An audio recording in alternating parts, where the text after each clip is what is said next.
Laozi, Tao Te Ching, Book 1. The way that can be spoken of is not the constant way. The name that can be named is not the constant name. The nameless was the beginning of heaven and earth. The named was the mother of the myriad creatures. Hence, always rid yourself of desires in order to observe its secrets. But always allow yourself to have desires in order to observe its manifestations. These two are the same, but diverge in name as they issue forth. Being the same, they are called mysteries, mystery upon mystery, the gateway of manifold secrets. The world recognizes the beautiful as the beautiful, yet this is only the ugly. The world recognizes the good as the good, yet this is only the bad. The something and nothing produce each other. The difficult and the easy complement each other.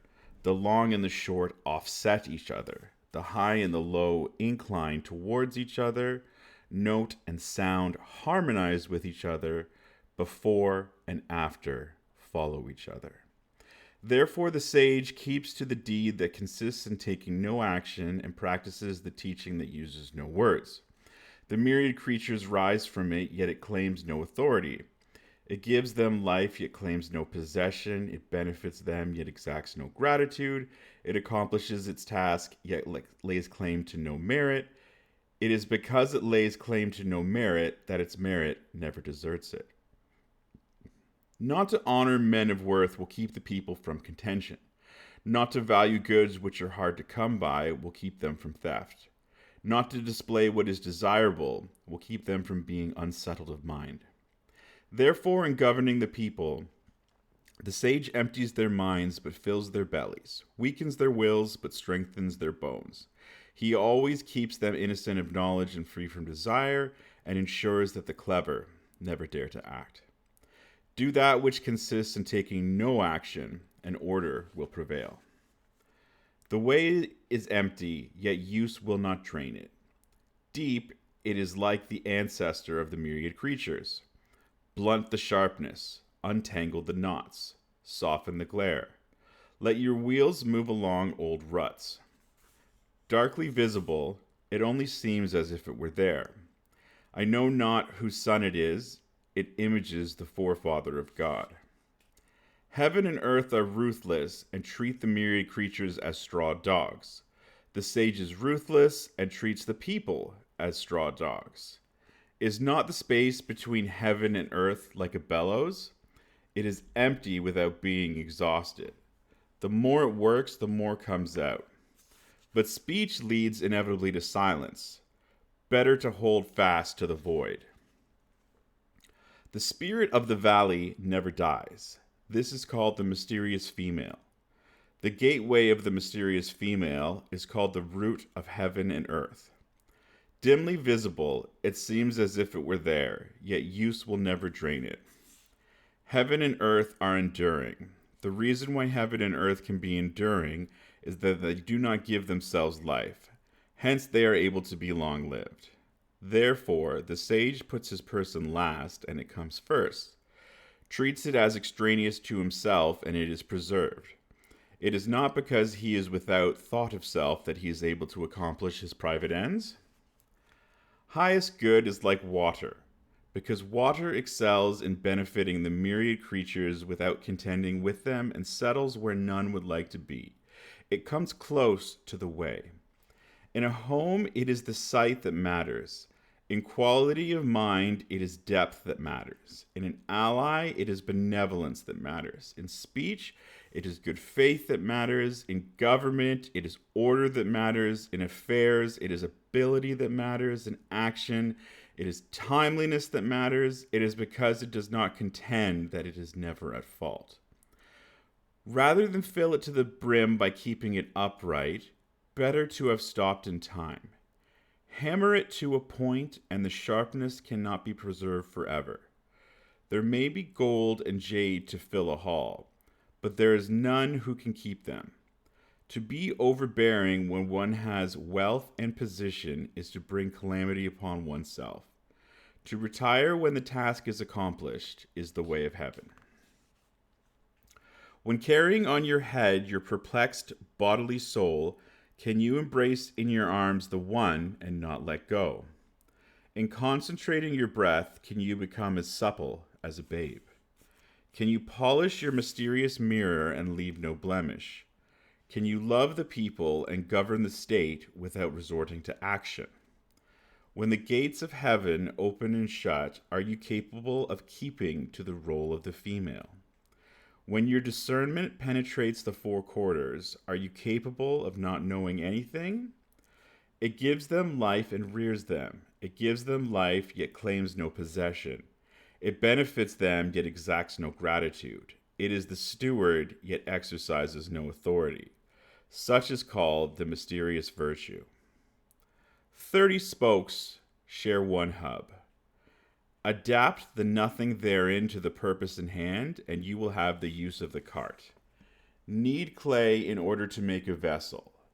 Adopt the nothing therein to the purpose in hand, and you will have the use of the vessel. Cut out doors and windows in order to make a room. Adapt the nothing therein to the purpose in hand, and you will have the use of the room. Thus, what we gain is something, yet it is by virtue of nothing that this can be put to use. The 5 colors make the man's eyes blind. The 5 notes make his ears deaf. The 5 tastes injure his palace. The 5 tastes injure his palate.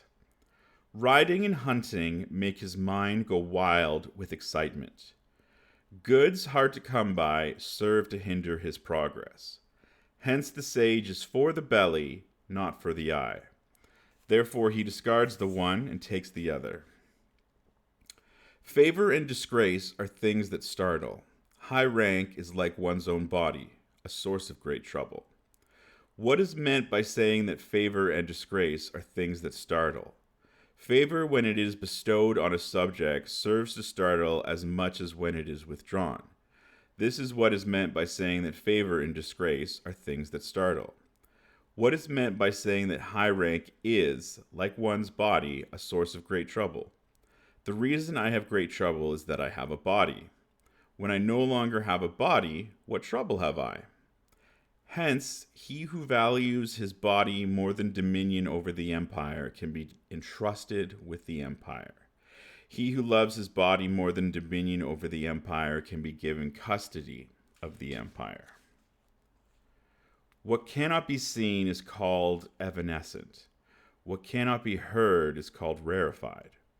What cannot be touched is called minute. These 3 cannot be fathomed, and so they are confused and looked upon as one. Its upper part is not dazzling, its lower part is not obscure. Dimly visible, it cannot be named, and returns to that which is without substance. This is called the shape that has no shape, the image that is without substance. This is called indistinct and shadowy.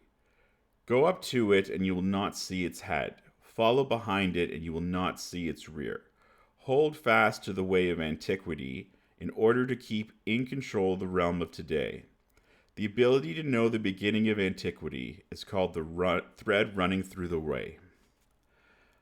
Of old, he who was well versed in the way was minutely subtle, mysteriously comprehended, and too profound to be known. It is because he could not be known that he can only be given a makeshift description.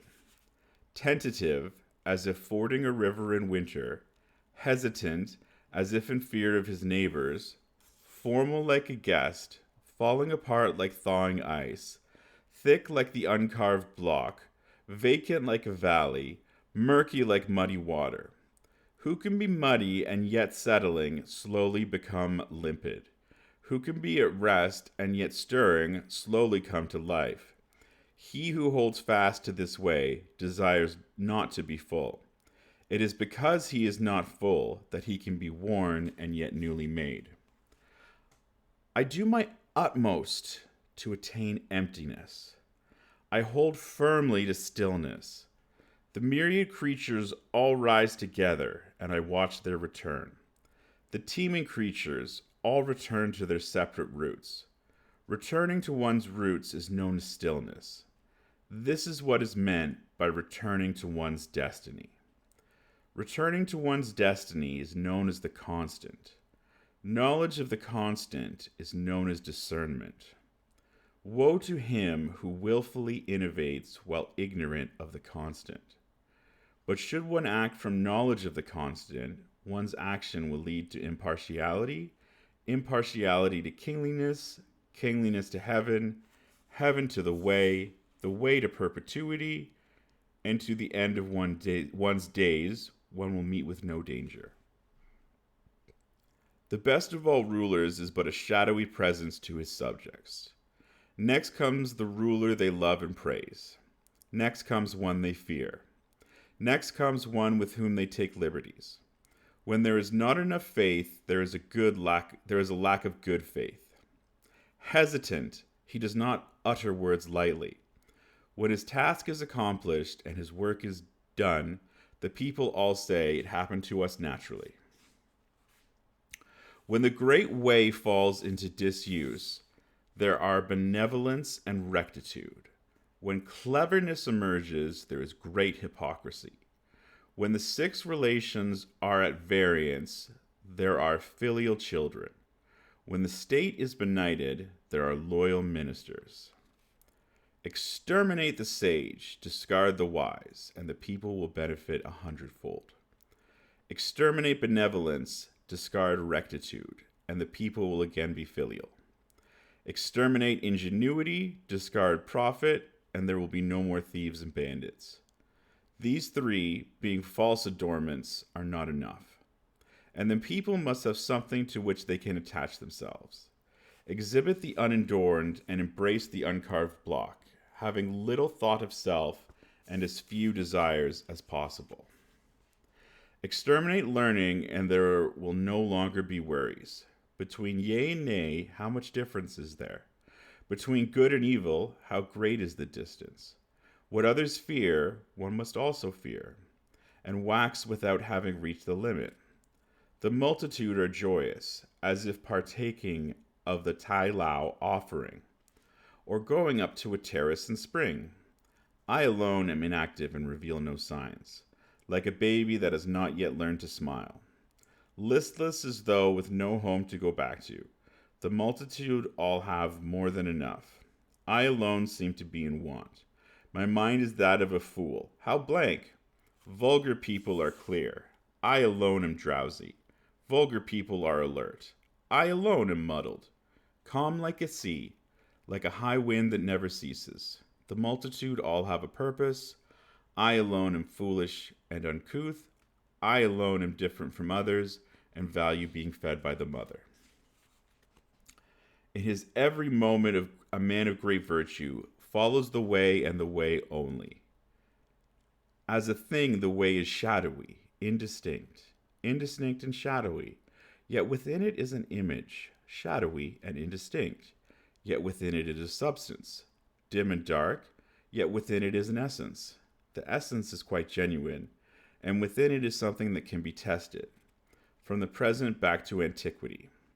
Its name never deserted it. It serves as a means for inspecting the fathers of the multitude. How do I know that the fathers of the multitude are like that? By means of this. Bowed down, then preserved. Bent, then straight. Hollow, then full. Worn, then new. A little, then befitted. A lot, then perplexed. Therefore the sage embraces the one and is a model for the empire. He does not show himself, and so is conspicuous. He does not consider himself right, and so is illustrious. He does not brag, and so has merit. He does not boast, and so endures. It is because he does not contend that no one in the empire is in a position to contend with him. The way the ancients had it, bowed down, then preserved, is no empty saying. Truly it enables one to be preserved to the end.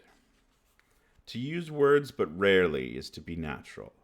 Hence a gusty wind cannot last all morning, and a sudden downpour cannot last all day.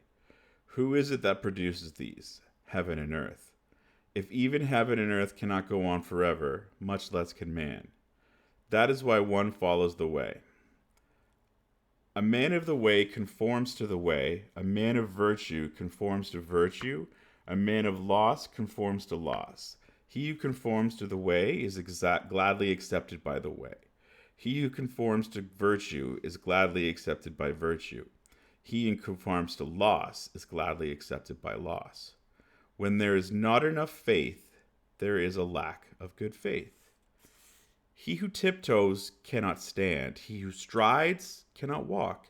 He who shows himself is not conspicuous. He who considers himself right is not illustrious. He who brags will have no merit. He who boasts will not endure. From the point of view of the way, these are excessive food and useless excrescences. As there are things that detest them, he who has the way does not abide in them. There is a thing confusedly formed, born before heaven and earth, silent and void. It stands alone and does not change, goes round and does not weary. It is capable of being the mother of the world. I know not its name, so I style it the way. I give it the makeshift name of the great. Being great, it is further described as receding. Receding, it is described as far away. Being far away, it is described as turning back.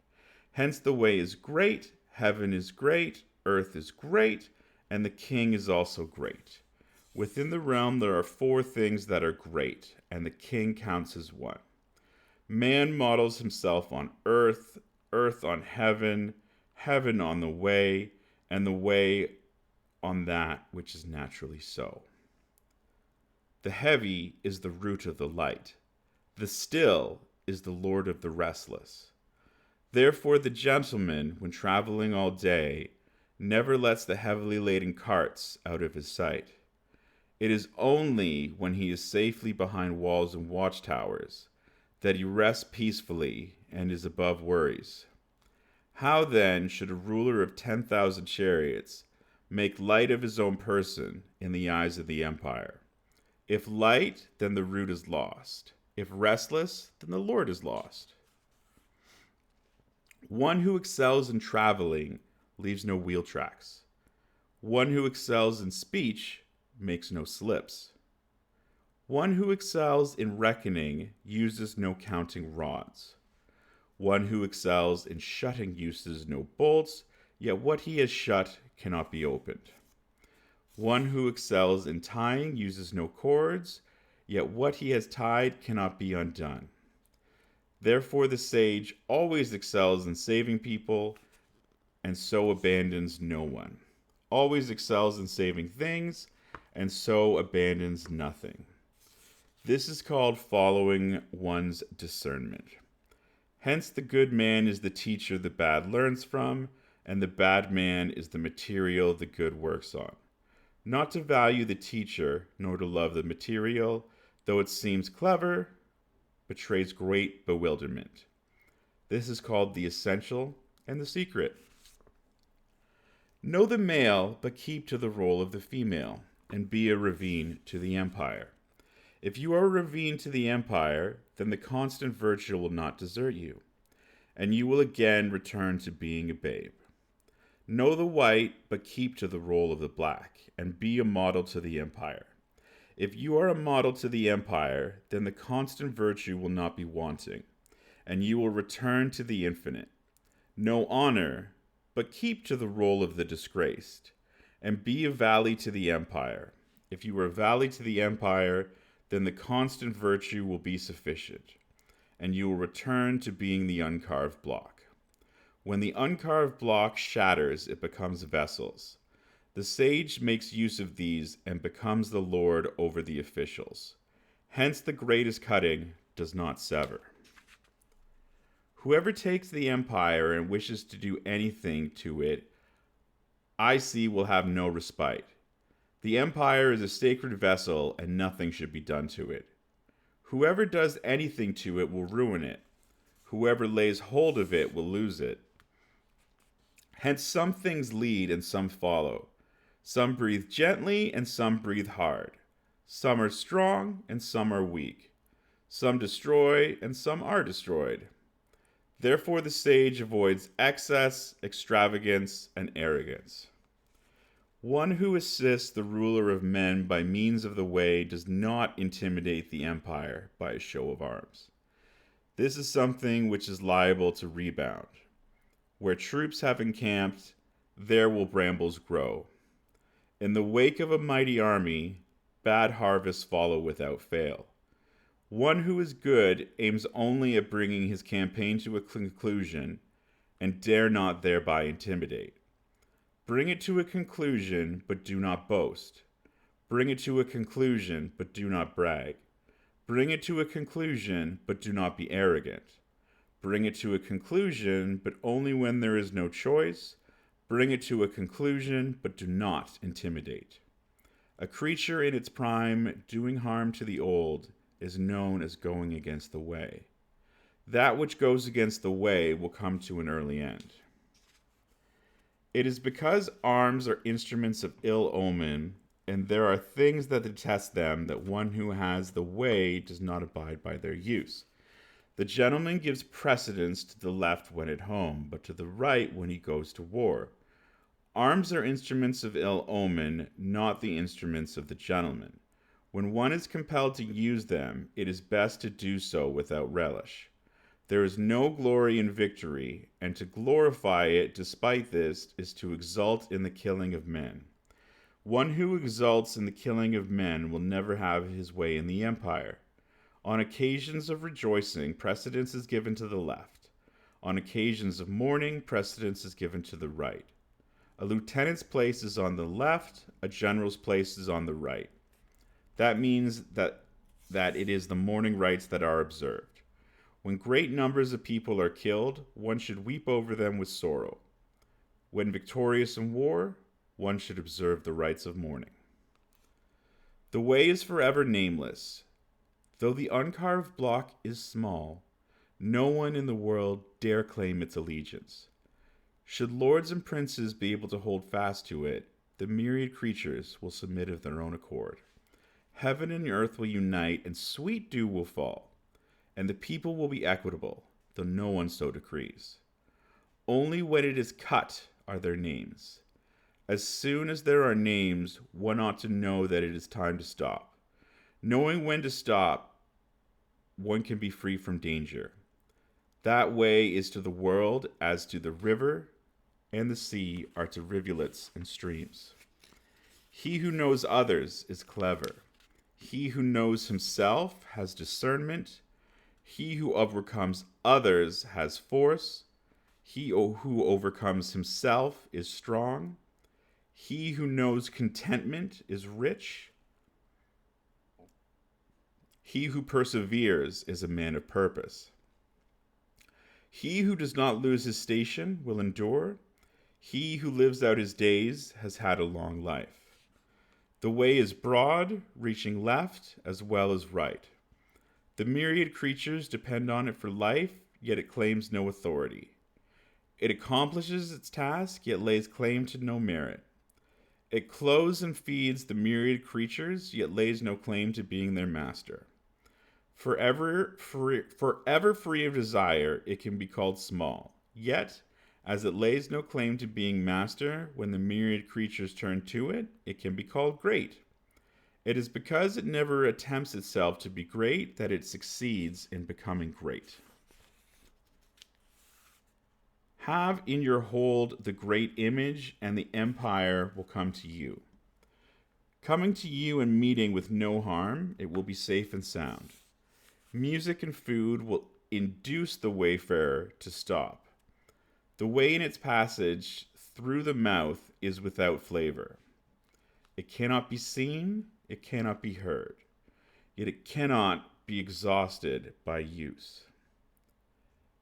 If you would have a thing shrink, you must first stretch it. If you would have a thing weakened, you must first strengthen it. If you would have a thing laid aside, you must first set it up. If you would take from a thing, you must first give it. This is called subtle discernment. The submissive and weak will overcome the hard and strong. The fish must not be allowed to leave the deep. The instruments of power in a state must not be revealed to anyone. The way never acts, yet nothing is left undone. Should lords and princes be able to hold fast to it, the myriad creatures will be transformed of their own accord. After they are transformed, should desire raise its head, I shall press it down with the weight of the nameless uncarved block. The nameless uncarved block is but freedom from desire, and if I cease to desire and remain still, the empire will be at peace with its own accord. End of Book 1.